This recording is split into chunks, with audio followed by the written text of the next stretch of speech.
Supreme Court delays Trump's birthright citizenship policy. Hearing set for May. The Supreme Court on Thursday kept on hold President Donald Trump's restrictions on birthright citizenship but agreed to hear arguments on the issue in May. Trump's executive order to end birthright citizenship for the children of people who are in the U.S. illegally has been halted nationwide by 3 district courts around the country. Appeals courts have declined to disturb those rulings. The Republican administration had sought to narrow those orders to allow for the policy to take effect in parts or most of the country while court challenges play out. That is expected to be the focus of the High Court arguments. Birthright citizenship automatically makes anyone born in the United States an American citizen, including children born to mothers in the country illegally.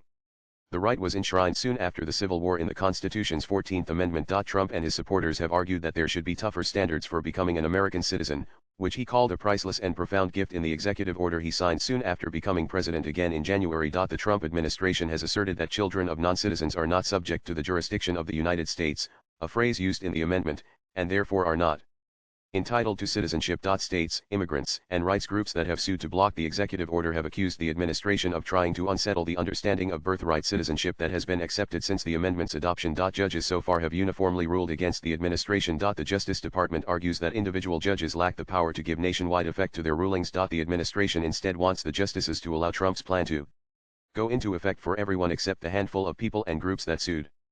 Failing that, the administration says that the plan could remain blocked for now in the 22 states that sued.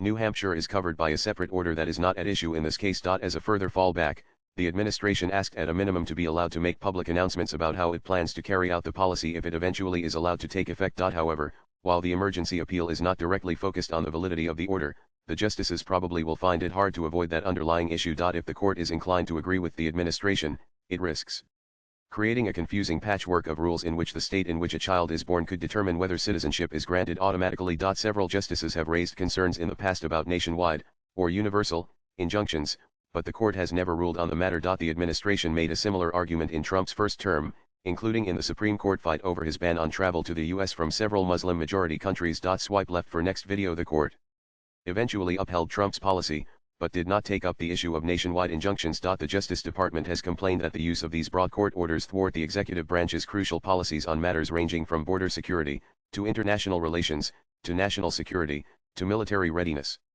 The administration faces more than 150 lawsuits over Trump's fast-paced efforts to reshape the federal government.